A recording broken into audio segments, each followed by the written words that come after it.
Hi hello అందరికీ let's learn embroidery సిరీస్లో day 17 oven wheel rose నేర్చుకున్నాం. వీడియోలో చూపిస్తున్నట్టుగా ఒక రౌండ్ గీసుకొని ఆ మిడ్ పాయింట్ నుంచి 5 లైన్స్ వచ్చేలాగా ఈక్వల్ డిస్టెన్స్లో డ్రా చేసుకోండి.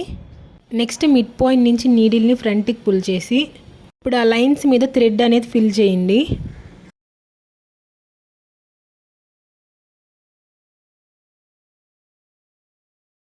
ఇప్పుడు నీడిల్ని ఆ మిడ్ పాయింట్ నుంచి ఒక సైడ్ ఫ్రంట్కి పుల్ చేయండి. ఇప్పుడు ఆ లైన్ వదిలేసి నెక్స్ట్ లైన్లో నుంచి నీడిల్ని థ్రెడ్ అనేది పుల్ చేసుకోండి. నెక్స్ట్ లైన్ లీవ్ చేసి ఆ నెక్స్ట్ లైన్కి థ్రెడ్ పుల్ చేసుకోండి. అలా 1 by 1 లైన్ లీవ్ చేసుకుంటూ నీడిల్ థ్రెడ్ డౌన్ సైడ్ నుంచి పుల్ చేసుకుంటూ ఓవెన్ రోస్ అనేది ఫిల్ చేసుకోవాలి.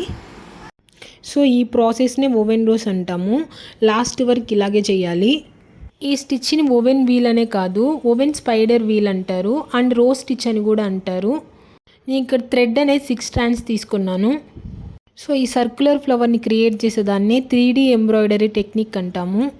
ఇలా థ్రెడ్ని రౌండ్గా ఇట్లా చుట్టేటప్పుడు థ్రెడ్ అనేది టైట్గా పుల్ చేయవకండి, లూజ్గానే తీసుకోండి థ్రెడ్ అనేది. సో అప్పుడే ఫ్లవర్ అనేది చూడడానికి నీట్గా ఉంటుంది. టైట్గా పుల్ చేస్తే టెక్స్చర్ అనేది పోతుంది. నేను ఈ ఫ్లవర్ని యూజ్ చేసి ఒక లెటర్ అనేది డిజైన్ చేశాను. ఈ వీడియో మీకు నచ్చితే వీడియోకి లైక్ కొట్టి ఛానల్ సబ్స్క్రైబ్ చేసుకోండి.